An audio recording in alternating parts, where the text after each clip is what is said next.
48টি দল, 104 ম্যাচ এবং একটি ট্রফি। শেষ হাসিটা হাসল স্পেন। দীর্ঘ এক মাসের ফুটবল যুদ্ধ শেষে বিশ্বকাপের মুকুট উঠল লা রোজার মাথায়। আমেরিকার মেটলাইফ স্টেডিয়ামে ফাইনালে টানা 90 মিনিটের স্নায়ুচাপ, এরপর অতিরিক্ত সময়, আর ঠিক 106 মিনিটে বদলি হিসেবে নেমে ইতিহাস লিখলেন ফেরান টরেস। তার একমাত্র গোলেই 1-0 ব্যবধানে আর্জেন্টিনাকে হারিয়ে 16 বছর পর আবারও বিশ্ব চ্যাম্পিয়ন স্পেন। শুরু থেকেই ম্যাচের নিয়ন্ত্রণ ছিল স্পেনের পায়ে। একের পর এক আক্রমণ, কর্নার আর সুযোগ তৈরি করলেও গোলের দেখা পাচ্ছিল না তারা। মোজো বিরাট কারবার, জিতে নাও ফ্যামিলি কার, স্পোর্টস বাইক ছাড়াও লক্ষ লক্ষ নিশ্চিত গিফট। অন্যদিকে এমিলিয়ানো মার্টিনেজ যেন একাই আর্জেন্টিনাকে ম্যাচে বাঁচিয়ে রাখছিলেন। তার একের পর এক দুর্দান্ত সেভ না থাকলে ম্যাচের ফল অনেক আগেই নির্ধারিত হয়ে যেতে পারত।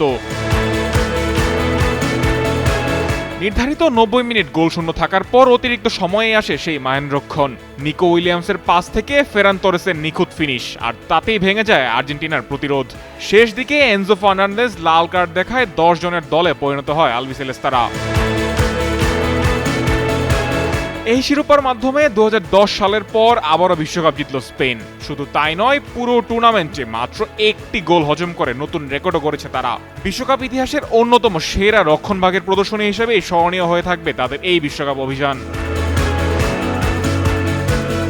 অন্যদিকে লিওনেল মেসির জন্য রাতটা ছিল হৃদয় ভাঙার। টানা দ্বিতীয় বিশ্বকাপ জয় স্বপ্ন পূরণ হলো না তার। তবে 2022 বিশ্বকাপ, 2 কোপা আমেরিকা এবং বর্ণাঢ্য অর্জনে ভরা তার আন্তর্জাতিক ক্যারিয়ারের প্রতি শ্রদ্ধা জানাতে ভোলেনি ফুটবল বিশ্ব।